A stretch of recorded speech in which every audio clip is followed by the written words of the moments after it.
Jesús, la sangre de Jesús y un nuevo corazón. Solo de Jesús, la sangre de Jesús, que nos recuerda, nos esfuerza. Solo de Jesús, la sangre de nosotros, y nos sanará, y nos salvará, mi Dios. Solo de Jesús, mi Dios, que Dios en la tormenta yo nombra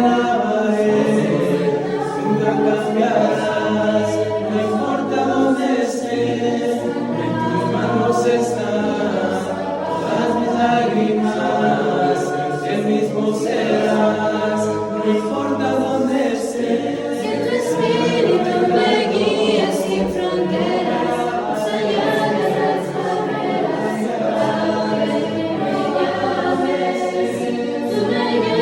me llames, tú me llevas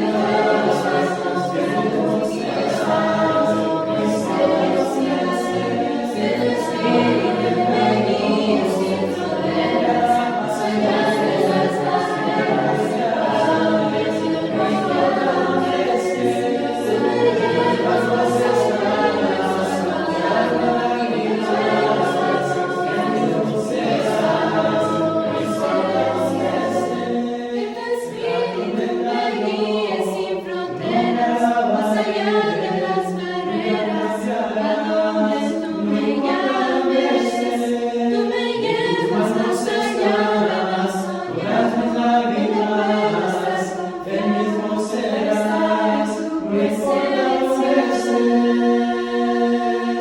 Estamos, aunque no lo crean, en el capítulo 22. Y esta historia la relatan aún en el Nuevo Testamento. Se volvió muy famoso por el suceso que acontece, por los problemas que ellos tienen y por la manera en que maldicen al pueblo de Dios. Siempre decimos esto en forma indirecta, es una maldición en forma indirecta.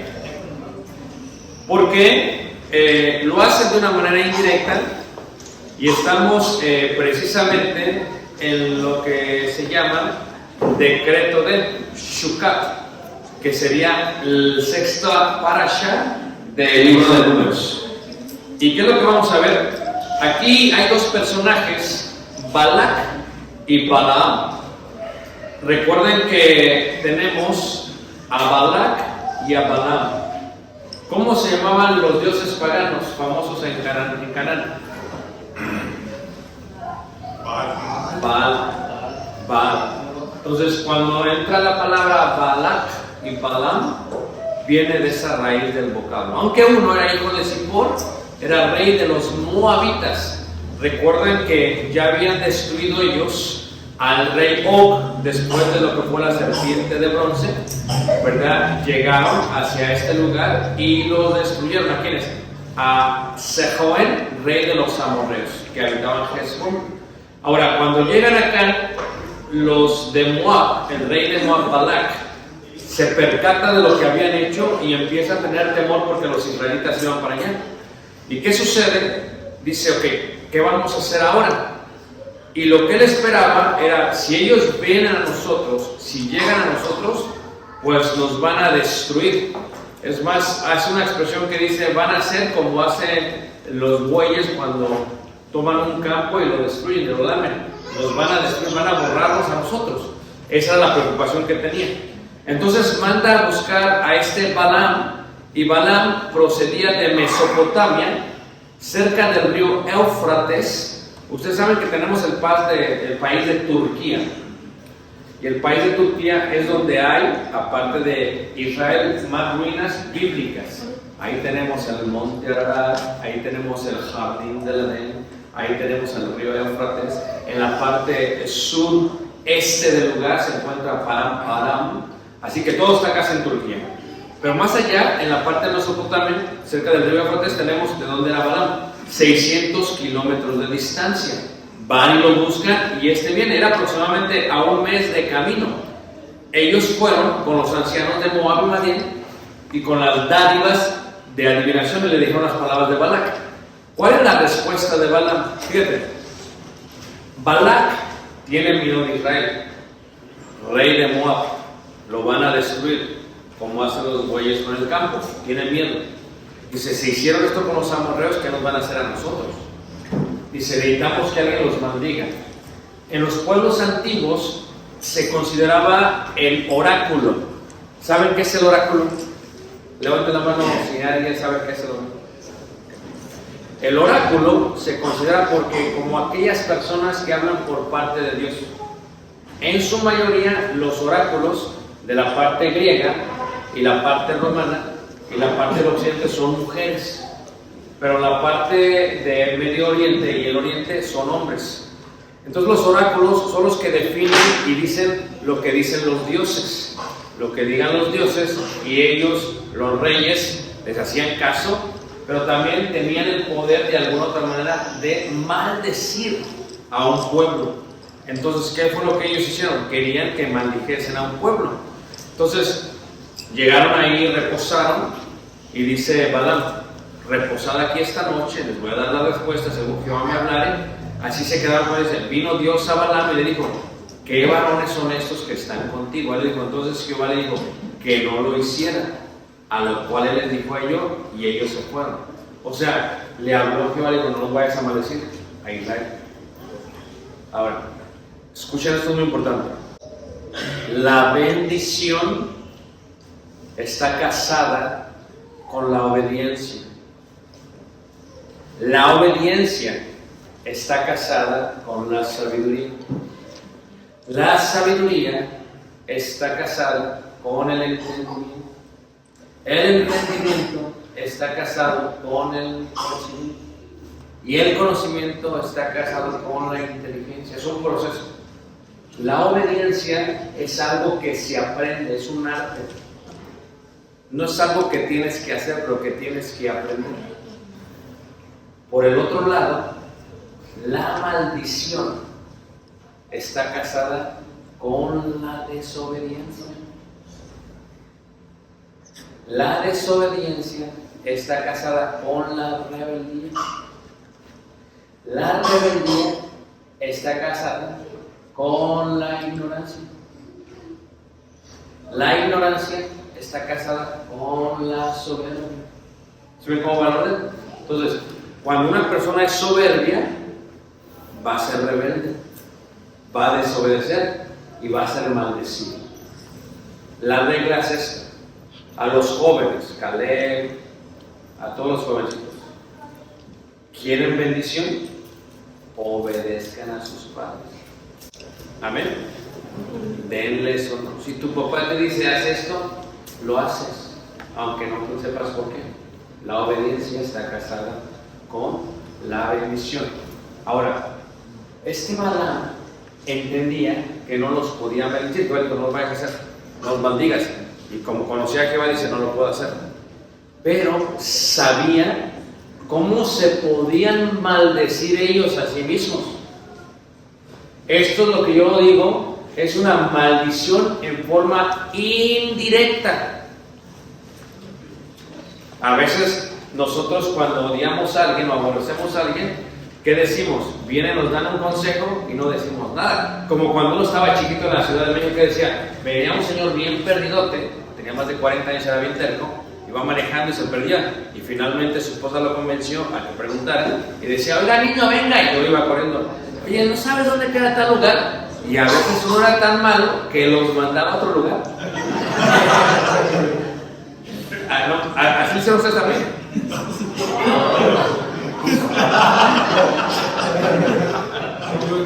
Bueno, disculpen, es que fuimos bien mundanos.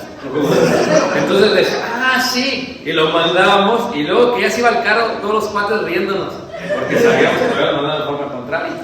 Ahora, ¿qué estaba haciendo yo? Yo le estaba diciendo para que se perdiera más. Balaam sabe cómo maldecir, pero no los maldice. Pero entiende que la maldición está casada con la desobediencia. Ahí está el secreto. Si tú ves, por ejemplo, en el libro de Apocalipsis, en el libro de Judas también, se habla acerca de ellos. ¿Ustedes se acuerdan? Por ejemplo, en el libro de Judas, vamos a ir a Judas, ahí antes de Apocalipsis, y se habla acerca de eso, porque esta historia fue una historia muy importante dentro del pueblo de Israel. Y en Judas, dice en el versículo 11, así: ay de ellos, porque han seguido el camino de Caín y se lanzaron por lucro. ¿Cuál es la debilidad del hombre? Autoridad, money, mujeres. Entonces el lucro fue lo que hizo, dice, y se lanzaron por lucro en el error de Balaam. ¿Cuál fue el error de Balaam? Sabía cómo maldecir, dice, no le voy a hacer caso a Dios, no, digo, voy a obedecer a Dios porque Él me dijo que no los maldijera. Pero le manda a decir al rey, mira, no los puedo maldecir, pero te voy a decir, ¿qué puedes hacer para que ellos se maldigan por sí solos? Recibió el lucro, no los maldijo, pero aún así, indirectamente dijo cómo lo hicieran para que los que maldijeran. Y eso fue lo que pasó. O sea, es muy interesante. Mandó otro honorable y así pasó y así pasó. Ahora, en Números capítulo, ahí en Apocalipsis también se habla de ello. En el capítulo 3, creo que el capítulo, déjame ver ahí, capítulo, creo que es el 2 o el 3. Capítulo 2, en el versículo 14, en la iglesia de Pérgamo, dice, pero tengo unas pocas cosas contra ti. Dice que tienes ahí los que retienen la doctrina de Balaam. ¿Cuál es la doctrina de Balaam? En el dicho común dice, el que calla, ¿qué? Otorga. Como predicadores, como levitas, tenemos que darle el conocimiento a la iglesia. Pedimos que Dios les dé el entendimiento y esperamos que tengan el dominio propio para aplicarlo y obedecer y ser sabios. Y al aplicarlo y obedecer reciben bendición. La bendición del pueblo es un resultado de la buena enseñanza del levita. ¿Ok? Ahora, ¿qué sucede? Yo puedo por el lucro no enseñar ciertas cosas. Digamos, por ejemplo, que ahorita estamos en lo que se llama la famosísima Cuaresma. Y estamos, ¿qué pasó el miércoles pasado? Fue el miércoles de ceniza. Levanta la mano, ¿quién sabe de qué estoy hablando? Okay. Y de pronto ves por la calle muchos y tienen la cruz. ¿Verdad que sí? Y muchos no saben ni qué es. Pero tú tienes que entender religiones. Y ya empezamos a hablar de eso. Y luego vienen ciertas fiestas paganas y todo demás. ¿Qué pasa? Yo puedo no enseñar de eso. Y en idolatría no enseño eso, no digo nada. Al quedarme callado, estoy reteniendo el consejo de Dios. Y al retener el consejo de Dios, estoy maldiciendo indirectamente al pueblo de Dios. Porque dice la Escritura, huid de la idolatría. La idolatría es un gran pecado a través de todo el Antiguo Testamento. Si el pueblo es idólatra, al yo no enseñarles, están recibiendo maldición en una forma indirecta. Por eso, no os hagáis maestros muchos, porque recibiréis mayor que condenación. Es mucha responsabilidad, porque a veces nosotros tenemos que enseñar cosas que a la gente no le gusta que enseñemos, porque tienen que ver con lo que ellos quieren. Entonces, si yo les digo, pues se van a enojar. Si yo les digo, se van a molestar. Aquí es uno de los grandes retos en esta área, porque reciben muchísima ayuda de Estados Unidos. Entonces, ¿qué pasa? Hay veces los levitas, los predicadores, los más allá, pues no enseñan ciertas cosas. Y cuando vienen, pues traen sus ideas y las quieren implementar y todo lo demás. Pero aquí tal vez haya un levita que diga, no, así no vamos a hacer. Entonces, ¿qué pasa? Y lo hacen por lucro. ¿Por qué? Pues porque hay ancianos dentro de la iglesia, americanos, que dicen, mira, ya escuchamos tu sermón y no nos gusta. O le cambias al tonito, bájale 3 líneas. O le cambias la temática o vas para afuera. Entonces es bien difícil, ¿no? Esa es una maldición indirecta, porque la desobediencia es fácil cuando no das el conocimiento. Simplemente el pueblo no sabe lo que está haciendo. ¿Y qué sucede? Pues es un gran problema. Y esa es la doctrina de Balaam, que enseña a Balac a poner tropiezo, fíjate, A poner tropiezo ante los hijos de Israel, a comer sacrificado a los ídolos y a cometer ¿qué? Fornicación. Así que Balaam se levantó por la mañana, enalbardó a su asna y fue, dice, con los príncipes de Moab. Y en el camino, hermanos, o sea, no iba a entender, ya tenía determinado lo que iba a hacer. ¿Qué es lo que hace Dios? Dios utiliza al asna para que el asna le haga recapacitar, pero no es la asna, es el ángel de ¿qué? De Jehová. Pero como no tenía inteligencia espiritual, no podía ver lo invisible, necesitas algo físico. Imagínate tú que de pronto te empieza a hablar tu perro, te diga, what do you want? Te pones nervioso. ¿Pero por qué hace eso el perro? No, o sea, el asna habla porque no entendía. ¿Y qué hace Ustedes saben la historia, ¿verdad? Cuando pasa esto, la ira de Jehová se encendió porque él iba, y el ángel de Jehová se puso en el camino por adversario suyo. Iba pues él montado sobre su asna, y con él los criados suyos. Y el asna vio al ángel de Jehová, que estaba en el camino con su espada desnuda en su mano. Se apartó el asna del camino e iba por el campo. Entonces azotó Balaam al asna para hacerla volver al camino. O sea, va el asna, ¿todos han escuchado la historia? Va el asna y va con entonces el asna se da cuenta que está el ángel con la espada y la burla y se sale del camino. Pero aquellos que hacemos, maltratamos a los burros. ¿Alguien ha montado caballo? ¿Qué finos? ¿Alguien ha montado burro? Sí. Burro. Y el burro a veces se pone y le tienes que dar. ¿Y qué hace Balaam? Se pone así porque no quería. Dice, y apretó así el pie de Balaam y él volvió a azotarla. ¿Quién es más inteligente? ¿La burra o Balaam? La burra. Sí. La asna es más inteligente. Por eso tú tienes que poner mucha atención. ¿Obedeces a tus padres? Siempre que te dicen, síguela así, porque está casada la desobediencia con la maldición. Y a veces cuando no obedeces a tus padres, como él que no lo obedecía, se llenó y le mandó al ángel, pero no veía al ángel, pero la burra sí hacía caso. ¿Y qué sucede? Es muy interesante, porque la patea, porque la azota, porque la golpea. El ángel se puso en una postura donde no había camino para apartarse ni a derecha ni a izquierda, y viendo el asna al ángel de Jehová, se echó debajo de Balaam, y Balaam se enojó y azotó al asna con su palo. Fíjate, te lleva la burra, vas a hacer dinero y todavía te enojas con la burra. La Biblia siempre ha hablado del buen trato de los animales. Y aquí él está pegando.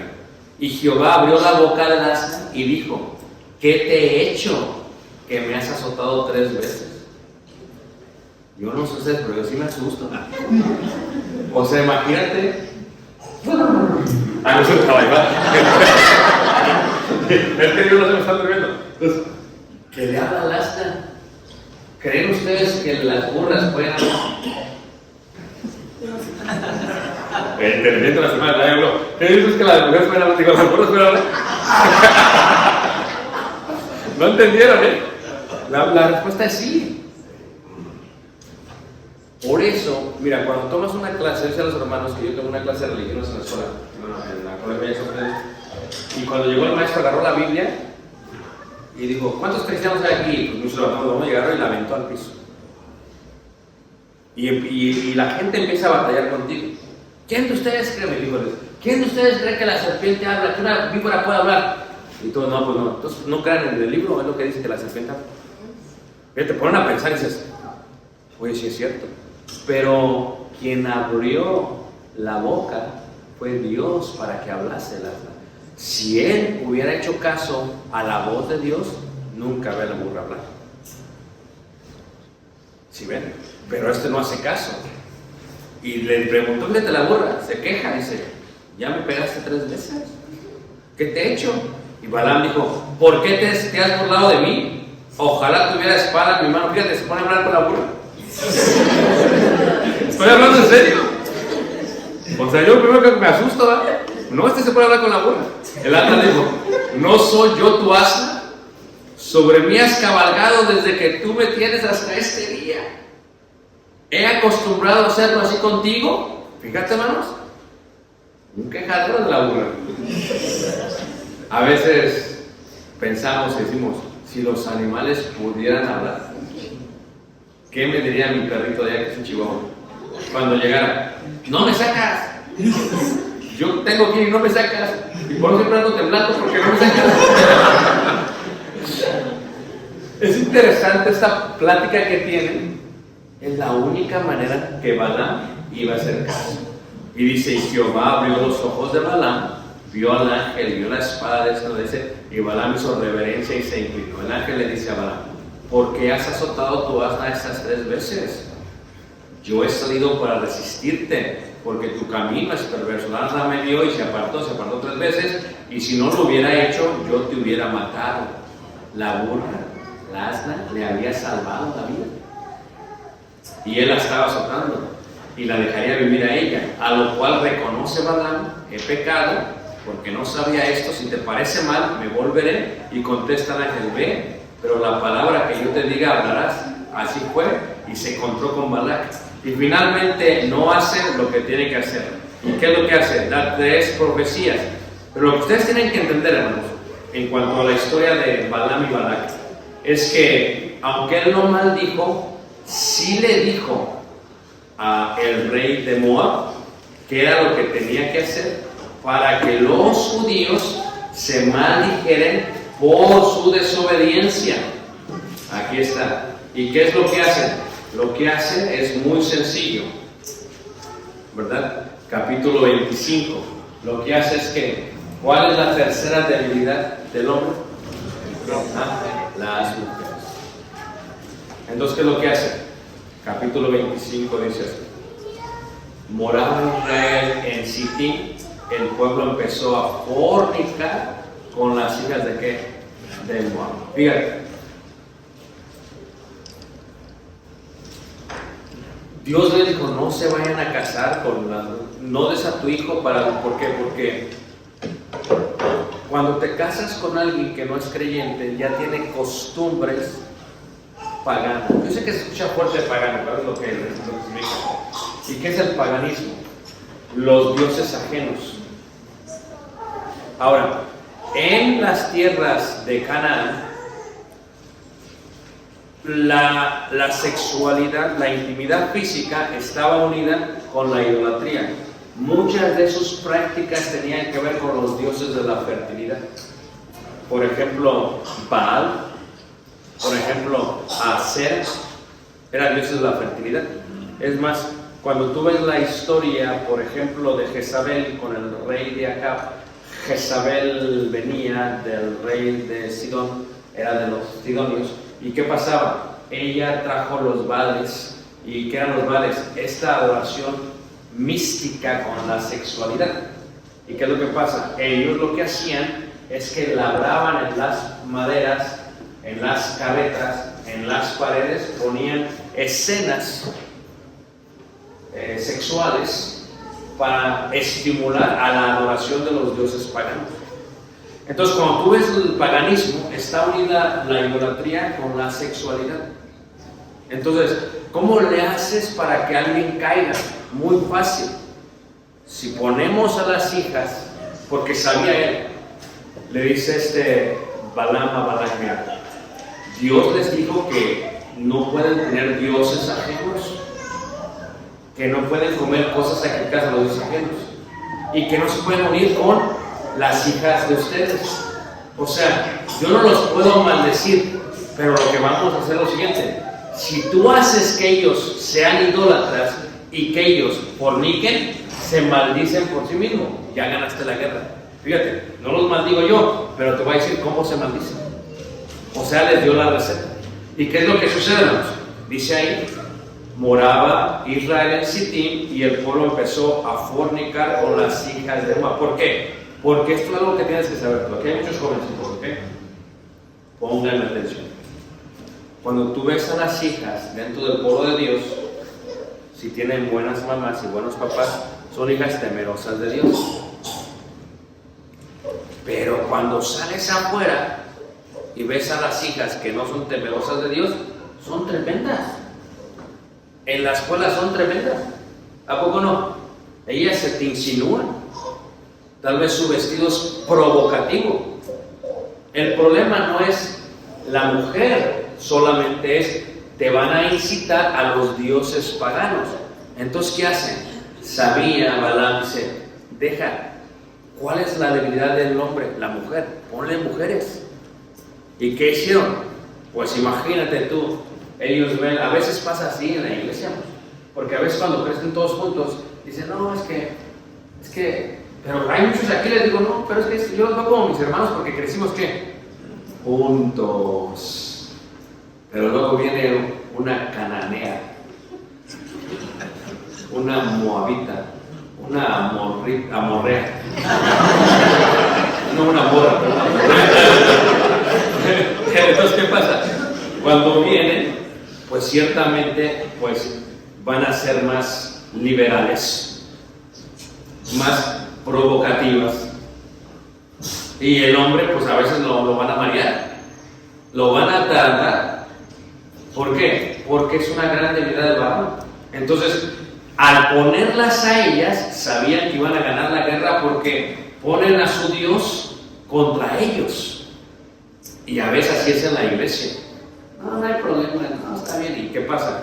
La maldición cae sobre el pueblo de Israel. Pongan mucha atención, porque hay unos hombres que son tremendos. Amén. ¿Qué sucede? Imagínate que de pronto viene el muchacho. Y ya viene y luego, pero él tiene en el ojo a la muchacha. ¿Y qué sucede? Viene y como que es cristiano. Hasta se mete al agua. No, pero su intención es otra. Y es que cometen un error. Porque dicen, no, tú sabes que tú y yo no podemos hasta que tú. Entonces sí. Entonces, ¿qué sucede? Esa presión, el muchacho dice, ok, para que tú y yo sí allá, sí, ok, no hay problema. No, nunca le digas eso, que solito venga Cristo. ¿Y qué pasa? Se mete al agua, sale del agua, y después ya que está y que está todo listo, vámonos. Y se la lleva. Y a veces quedan asombradas, porque también así como hay un muchacho, como hay muchachos, hay muchachos. ¿Y cómo son los muchachos del mundo? Mucha labia, mucho peinado, ¿a poco no? Mucho tatuaje, camisas hasta abajo, ¿a poco no? Y eso le llama la atención a las muchachas, porque aquí ven al hermano. Amén. Y allá afuera, la muchacha está como que se pone nerviosa. Y entonces, ¿qué pasa? La fornicación es la intimidad física con aquella persona con la que no te has casado. ¿Y qué sucede? Cometen ese error. ¿Y qué pasó? Los cuales invitaban al pueblo a los sacrificados de sus dioses. Y el pueblo comió. Fíjate cómo es. Fíjate. Fornicar. O sea, si la sexualidad está unida a la idolatría, y estos hombres vienen y ven, imagínate, ellos vienen con sus hermanas, todas que crecieron en el pueblo de Israel, con la ley de Moisés, todas bien así, y de pronto van pasando las moabitas, y se quedan como que, ¿qué está pasando? Y le hacen, imagínenselo, y dicen, ¿qué hago? Y ven, primero lo llamaron, fíjate cómo es. ¿Se acuerdan ustedes de este Sansón que tenía el voto del Nazareo también? ¿Qué pasó? Le dice a sus padres, no, yo quiero una ¿qué? ¿Una qué? Filistea. No Filistea, no. Filistea. ¿Y qué pasa? Y quería la Filistea. ¿Por qué? Porque le llaman más la atención. ¿Cómo padre? Siempre hay que aconsejar a los hijos, mira mijita, no, mira mijito. No, mira, ¿cómo le hacemos? Porque es que ¿cómo sabes? Sí puede pasar que algunos se conviertan, pero ¿qué tal si no? Entonces, ¿qué pasa? Aquí en este caso, así caían en la maldición, porque primero fue la fornicación. La mujer, la fornicación, la idolatría y comer de lo sacrificado a los ídolos. ¿Y qué hay detrás de los ídolos? ¿No saben? Se los voy a enseñar. De Deuteronomio. Estoy haciendo un poquito dinámica la clase porque los veo en el tercer cielo y no. Deuteronomio capítulo 32, versículos 16 y 17, fíjate. Los que tenemos inteligencia espiritual vemos lo que no se puede ¿qué? Mira, cuando yo era chiquito, yo le decía, a mí me gustaba, yo le disparaba a toda la gente. ¿Pero de qué le disparaba? De lo que sustraía del altar de la Virgen de Guadalupe. Ahí enfrente de la casa había un altar de la Virgen de Guadalupe. Y entonces yo fui muy flaquito cuando era chiquito. Había unas rejas y mi mano entraba así, sin problema. Entonces yo le calculé, porque las matemáticas siempre me han gustado, y dije, entonces iba y le decía a los cuates, ¿qué quieres? No, pues que un spray con un Miguelito. ¿Qué más? ¿Qué quieren? Qué bien, dadivoso, ¿no? Que no. Ahorita vengo. Y agarra, ya hasta sabía cuándo pasaban a recoger el botecito, donde yo ya llegaba a que lo recogiera. Y yo tenía siempre para pagar todo, ¿ok? Pero no sabía. Sí sabía que había dinero, pero ya luego me dijo, ¿a quién le robaba? A veces como me arrepentí de mi pecado y ya que restituí la promesa, llegué allá a Ciudad de México y estaba enfrente del altar y dije, se lo tengo que regresar. Pero luego dije, no, pero va a ser más idolatría, pues mejor me lo quedo. Eso es lo que yo te lo quería regresar, pero no. Ya están despiertos, gracias, ya están despiertos. Fíjate cómo dice ahí, versículo 16, dice, despertaron a celos con los dioses ajenos, lo provocaron a ira con abominaciones, sacrificaron ¿a quién? A los demonios. O sea, si tú ves, vamos a decir por ejemplo que este no para que no se hable. Así que por ejemplo este es una imagen. ¿Ok? Eso es lo que tú ves con tus ojos físicos. Pero los que tienen inteligencia espiritual ven lo que no se ve. Ahí está la imagen y acá está atrás ¿qué? El demonio. Entonces, están agarrando de la comida y están comiendo con los demonios. Y Jehová está acá y lo despertaron a celos, porque fueron a adorar a alguien que no se puede mover por eso. Por eso la idolatría está totalmente prohibida. Y la idolatría hay que tener mucho cuidado con la idolatría, porque la idolatría se desplaza a través del mundo. Por ejemplo, aquellos que venimos de la religión popular, ¿qué creíamos? Porque tú vas a los estados de Oaxaca y ¿qué es lo que hacen? Tienen sus diferentes dioses o ídolos, pero ¿qué hicieron? Los hicieron un avatar y los cambiaron. Y esta es San Judas Tadeo. ¿Y qué hacen? ¿Tienes problemas con el amor? Y lo voltean. ¿Estoy hablando en serio? Pasó que yo estaba en Michoacán, creo que fue La Piedad, y fuimos y había un negocio en el mercado principal y llegó una señora así y vendía puras veladoras y estaba esa vendiendo un montón. Yo dije, este negociazo, ¿qué está pasando aquí? Y entonces llegó una señora bien preocupada, dice, oiga, no tiene deme una veladora traiga clientes. Sí, atraiga clientes. Y ahí empecé a ver las veladoras, atraiga clientes, atraiga esposos, atraiga de todo. La gente vende y cree, agarra la veladora, la prende en su negocio y cree que por eso tiene clientes. Estoy hablando en serio, pero imagínate la de atraiga maridos. La gente compra y cree, voltean y creen. Esto es increíble, hermanos, que lo crean. Dios aborrece la idolatría. Cuando fuimos a Japón, estuvimos en Japón hace como un mes y medio, y fuimos a la ciudad de Kioto, donde hay muchísimos templos del Shinto y del confucianismo y todo eso. Y cuando llegamos, Pues algunos templos, cuando entras, ¿qué hay? A la entrada de los templos del Shinto, siempre hay como unos guerreros protegiendo para ellos el lugar. Pero algunos son presentables, pero algunos tienen como caras como de demonio. Y llegas y te haces, ¿qué onda?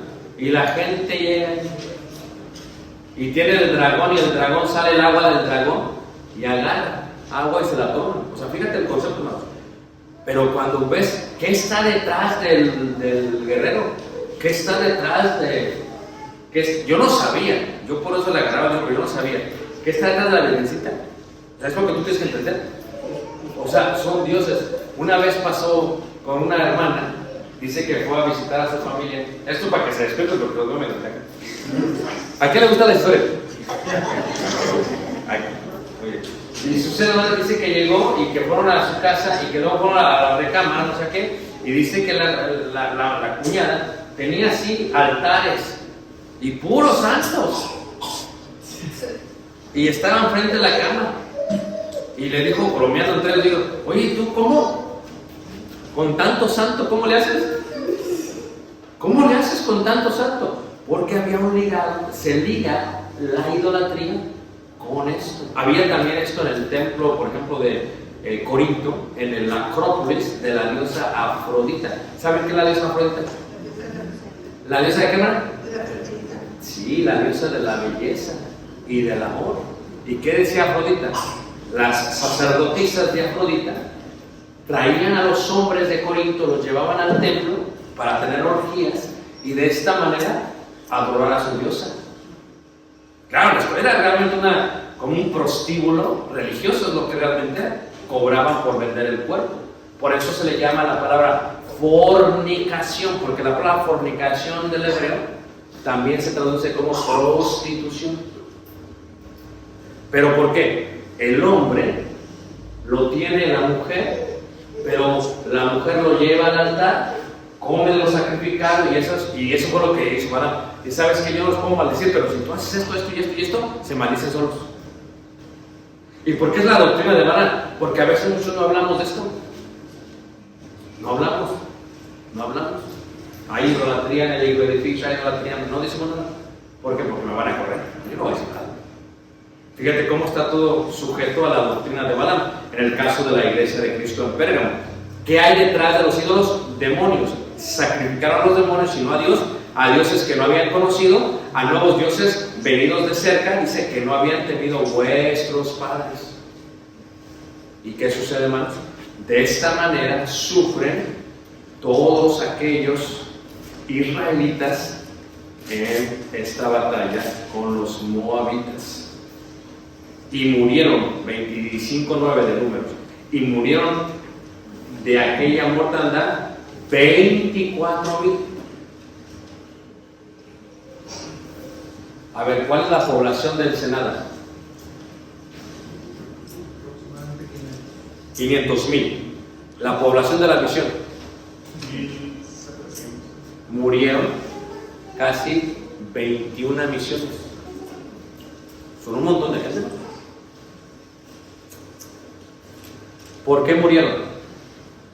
Por idolatría. ¿Quién los introdujo a la idolatría? Las mujeres. ¿Sí ves? Y detrás del ídolo, ¿qué hay? Los demonios. Por eso dice Pablo en la primera carta de Corintios, en el capítulo 10, porque siempre ha habido mucha idolatría. Siempre esto lo de la idolatría esto no es, ahorita la gran idolatría que hay es el dinero, es también idolatría, la avaricia, dice en la carta de Colosenses, lo cual es idolatría. Pero en primera carta de Corintios, capítulo 10, dice así. Ahora, muchas personas tienen sus ídolos y quieren ser cristianos y no hay problema, pero hay un conflicto. ¿Cuál es el conflicto? 1 Corintios capítulo 10, versículo 7. 10:7. Leeremos desde el versículo 7. Versículo 5 dice: pero de los más de ellos no se agradó Dios, por lo cual quedaron postrados en el desierto. Mas estas cosas sucedieron como ejemplo para nosotros, para que no codiciemos cosas malas como ellos codiciaron. Ni seáis idólatras como algunos de ellos, según está escrito, se sentó el pueblo a comer y a beber y se levantó a jugar. Ni forniquemos como algunos de ellos fornicaron y cayeron en un día, ¿cuántos? 20, ¿qué? 3,000. Allá dice 24,000, acá dice 23,000. ¿Y qué sigue diciendo? Dice, ni forniquemos, versículo 9, ni tentemos al Señor. 10, ni murmuréis. Fíjate, todo lo que hemos estado leyendo. Pero fíjate cómo dice el versículo 14. Por tanto, amados míos, huid de qué? De la idolatría. Huid de la idolatría. Una vez le estuve predicando a un joven que se llamaba Sergio. Y me tocó predicar del juez Gedeón. Y si ustedes recuerdan, sí fue Gedeón, creo que sí, fue el que destruyó los altares de su padre. Mira, este acabó el servicio, se fue a la casa de su papá y que le destruye todos los santos. Y llegó bien triste el otro día. ¿Qué pasó? Dice, no, pues yo seguí su consejo, no, ¿cuál? Pues digo que a Gedeón destruyó, yo fui y destruí todo. No, espérate, así no, espera, está bien. Pero así no es así. ¿Los destruyes de dónde? Del corazón. Hombre, pobre papá, que no es ese. Llegó el papá y no tenía. San Judas, no. Todo se lo había llevado. Entonces, ¿qué pasa? Pero fíjate, huid de la idolatría. Pero fíjate cómo dice el versículo 20. Antes os digo, leer el versículo 19. ¿Qué digo pues? ¿Que el ídolo es algo o que sea algo lo que se sacrifica a los ídolos? O sea, ¿qué es un ídolo? Si ves la estatua, no es nada. Es de madera, es de barro, no es nada. No es nada. Es lo que digo, Pablo. ¿Qué digo? No es nada. ¿Qué es un ídolo? ¿O qué es algo lo que sacrifican? No. Antes digo que lo que los gentiles sacrifican, ¿a quiénes? A los que demonios los sacrifican y no a Dios. Y no quiero que vosotros hagáis partícipes con los que, con los demonios. Esto hay que tener inteligencia que espiritual. No cualquiera tiene inteligencia espiritual, ¿no? Tú cuando llegas a la casa de un familiar y ves algunos ídolos, si no tienes inteligencia espiritual, no hay problema. Pero si tienes, no es el ídolo, el que está atrás del ídolo. Y como ese hogar lo tienen bien sujetado bajo tradiciones, los ídolos. Si ves, así eran esclavos. Y van a hacer esto, y van a hacer aquello. Una vez, ahí estábamos nosotros en el aeropuerto de Monterrey, con cara, estaba chiquito cara. Y entonces había una señora así como está esto enfrente, y estaba la señora así. Entonces, ¿qué pasa? La agarró y se lo pasó a otra señora. Y Karen se le quedó viendo. Era el muñeco. Ellos le llaman el niño Dios. ¿Sí la saben, hermanos? Lo tratan como si fuera un bebé. Y lo cuidan hasta el 25. Y llegó Caleb y quería agarrar el muñeco. O sea, ¿cómo puede ser eso posible? Lo cuidan, hermano, lo cuidan. Ahora, aquí lo que indica es que a los demonios, porque hay que tener inteligencia espiritual. Fíjate cómo dice Colosenses capítulo 1. Pablo oraba mucho por esto. Colosenses 1, en el versículo 9. Inteligencia espiritual es ver aquello que no se ve. Ver aquello que no se ve. Balaam tuvo inteligencia espiritual, ¿no? La burra tenía inteligencia espiritual, él no. La burra veía al ángel, él no. Entonces, cuando uno es temeroso de Dios, dice que el ángel de Jehová acampa alrededor de los que le temen. Entonces, aquí por ejemplo, si tuviéramos inteligencia espiritual, hay ángeles en derredor. Pero también no los quiero asustar. A lo mejor ahí está un demonio. Porque el espíritu que ahora opera en los hijos de desobediencia, la desobediencia que está con quién? Con la maldición. Entonces, ¿qué pasa? Cuando la persona no quiere venir a Cristo, ¿quién lo está agarrando? Nadie, dice uno, pero el otro está agarrándolo bien. No te pares, aquí te quedas, no te vas. Por eso dice Juan, hijitos, habéis vencido al maligno.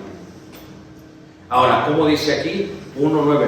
Por lo cual también nosotros, desde el día que lo oímos, no cesamos de orar por vosotros y de pedir que seas llenos de conocimiento de su voluntad en toda sabiduría, ¿qué?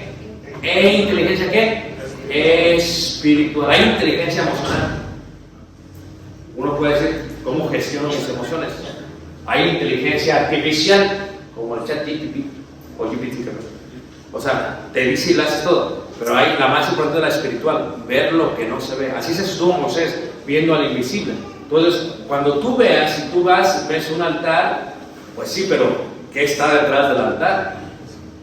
Cuando te ofrezcan unos tamales, tú sabes, de la Candelaria, ¿qué está detrás de la Candelaria?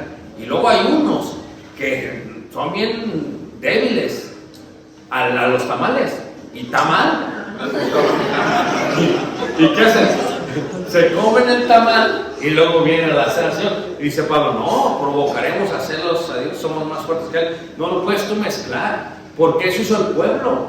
El pueblo fue profano, mezcló, y tú no puedes mezclar. Y en este caso te dice, inteligencia espiritual. Por eso es lógico que Pablo pase a hablar de lo visible e invisible, sean tronos, sean potestades, sean dominios. O sea, habla de lo que se ve y de lo que no se ve.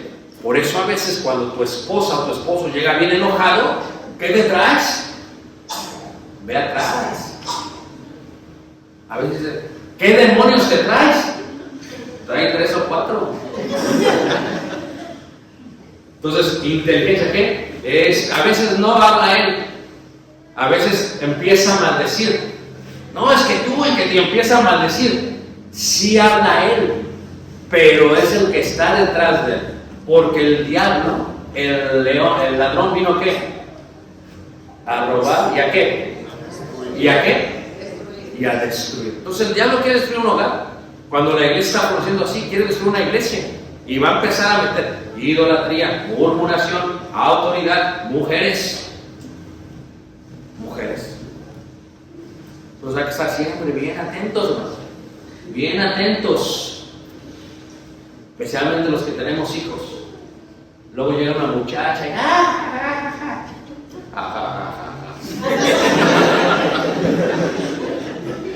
llega la muchacha, fíjate, bien el hermano bien serio en la escuela, aprendiendo informática, su papá Juan y todo bien, y llega la muchacha, y hermanos, déjame decirte algo, todo es premeditado, pero no es la muchacha.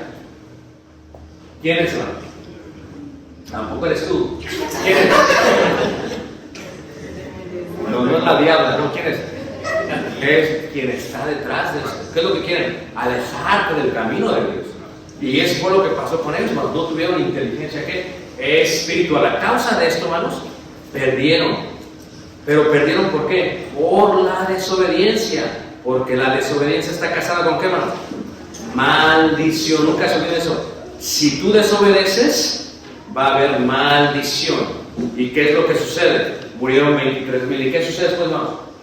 Por eso se hizo el censo. Porque acabando todo esto, ¿qué creen que manda a pedir Dios? El segundo censo. Vamos a ver cuántos quedaron. ¿Cuántos quedaron? Díganme. ¿Cuántos quedaron? Y entonces manda, capítulo 26 de Números, manda a pedir otro censo. Y en este censo, pues empiezan a tantos, y eran muchos menos, hermano. De las tribus que tenían menos, así pasa en una familia. ¿Ok? Si el hermano y la hermana tienen 3 o 4 niños, pero a veces cuando los sacude el enemigo, la doctrina de Balaam, a veces pierden 1 o 2 hijos. Ahora les pregunto, ¿cuánto vale un hijo? Alan, ¿cuánto vale un hijo? ¿Cuál es tu favorito? ¿La niña o el niño? O sea, los dos valen lo mismo.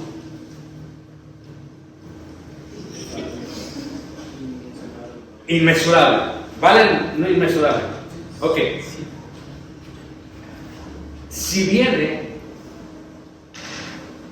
una amorrea, vamos a decir que 20 años pasan, y ya está grande el niño. Viene una morrita, y viene, y así como muy amigada, ay, quién sabe qué, ya no sé qué, y luego empieza con el niño. ¿Qué hace?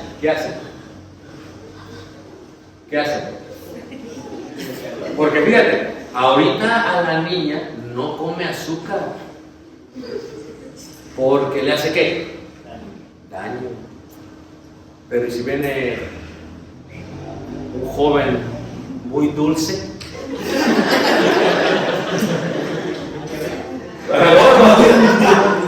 ¿Qué sucede? Es que uno tiene que defender, pero si su familia es débil, si no tiene inteligencia espiritual, son los primeros que van a salir volando.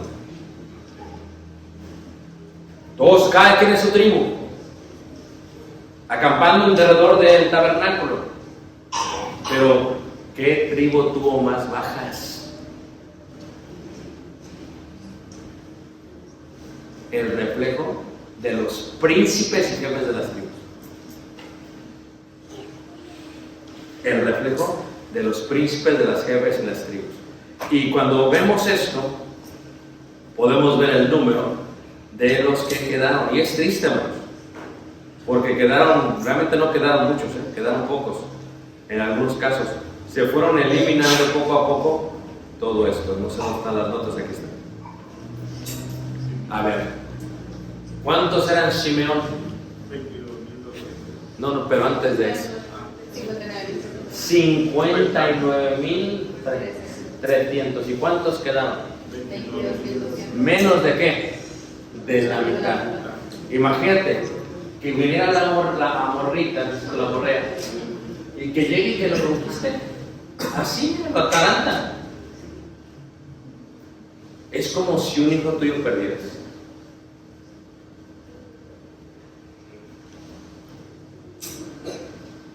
Quedó al siguiente.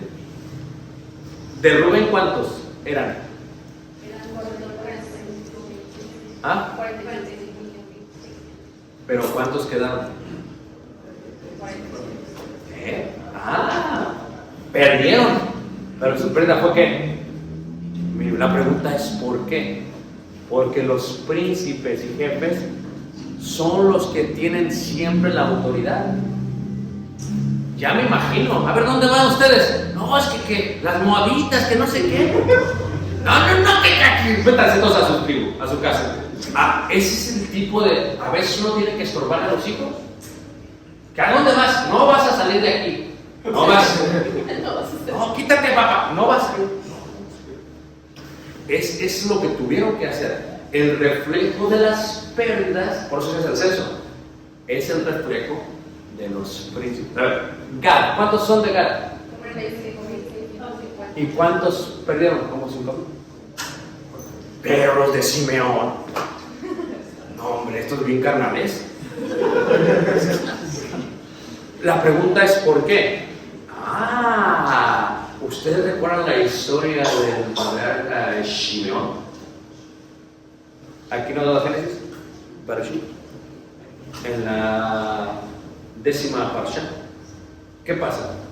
Simeón comete un gran error. ¿Quién sabe?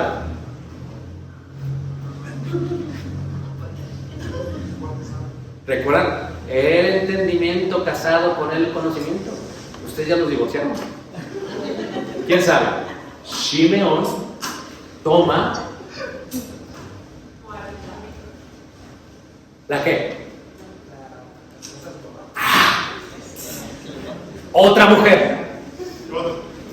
Mira, este es Simeón. Y déjenme decirles, la familia sabe.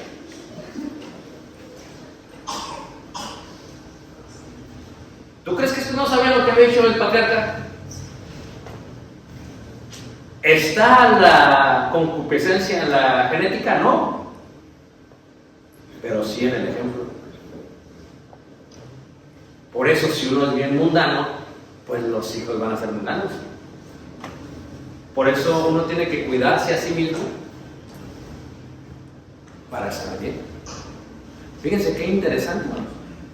Se hace el censo Y después del censo, ¿qué viene? Vienen otra vez las ofrendas. ¿Se me hace interesante, no? Hay que cuidar a como dé lugar a los niños. Son importantísimos. Y a las niñas, a las jovencitas, y a los esposos. Cuando tú. Hay algunas moabitas en las cuales están llenas de moabitas.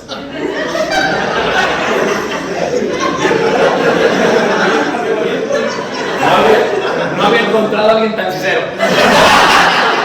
Porque algunos me dicen, no hay, ¿cómo no?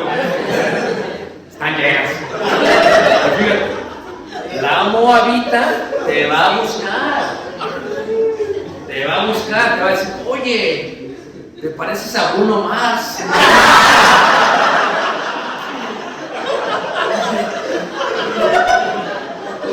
Te va a buscar. Y hay veces el hombre es que, vamos, es débil. Es débil. Tienes que cuidarte. De veras, tienes que cuidarte. Especialmente cuando ve la moabita, que, oye, este es bien facilón, y este es bien facilón, y este, pero aquel, Bruno, no. Y le hace el otro, silencio, Bruno. Es una caricatura. Entonces, ¿qué sucede? Tienes tú que tener mucho cuidado, porque van, pero no es el diablo. Miren, hay que entender que Dios pone parámetros, porque uno dice, bueno, si es mala la sexualidad, ¿para qué Dios nos da la pasión? Pues algo no anda mal. No, es que la pasión no es mala, cuando la pasión está ordenada. Cuando se sale a diestra o a siniestra de la pasión, está desordenada, y ahí sí está mal. Por ejemplo, si no hay pasión, ¿cómo tener hijos? ¿Por qué Dios crea el hombre y la mujer y luego los coloca en el matrimonio? Para que tengan pasión. Eso de la pasión es muy normal. Y a veces uno es muy cariñoso con su cónyuge, le da besos y todo, y los otros, ay papá, y se enojan, ¿a poco no? Pero así no estarías tú ahí si ellos no se dan besos.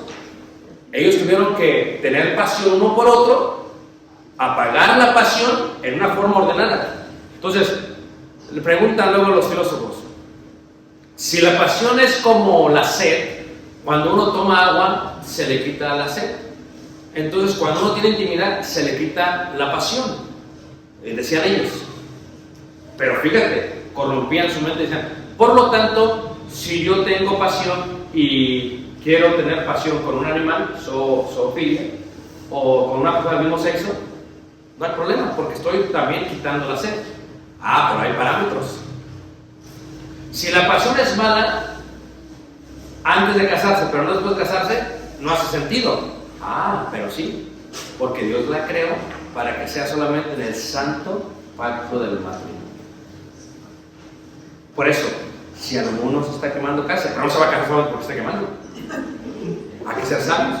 La pasión tiene que, pero Dios la crea, es parte de, pero tiene que estar bajo esa orden. ¿Es malo el dinero? No. El amor al dinero. Lo que es malo es hacer dinero a través de robar. Lo que es malo es hacer dinero a través del fraude. Eso es malo, pero no es malo tener dinero. Hacer no, aunque sea que dentro de los parámetros divinos. En este concepto, las leyes tienen que arreglar esa pasión, pero el hombre tiene que tener mucho cuidado, hermano Bruno. Cuidado. No, yo sé, pero parece Bruno Mars. Yo sé que es Marlon, pero es que está como que durmiéndose, entonces para que se... Gracias por tu sinceridad. Entonces tienes que cuidarte mucho de qué. Sí, todas las que acaben con la S.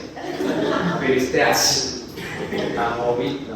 moabitas, cananeas, y todas ellas, todas. Pero tienes que buscar a alguien dentro de qué. Del campamento, del pueblo de Dios, aunque sea de otra tribu. buscas, la encuentras, y entonces puede uno tener una gran bendición, porque la bendición está casada con la obediencia.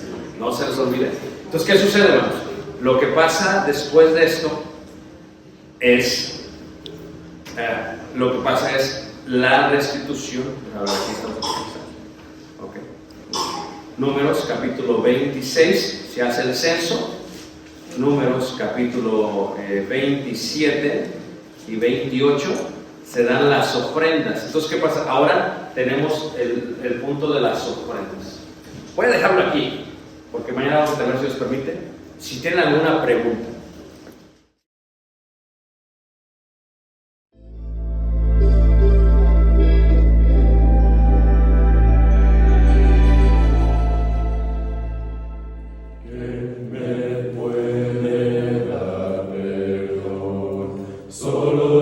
Jesús, la sangre de Jesús y un nuevo corazón. Solo de Jesús, la sangre de Jesús, que nos puede fuerte.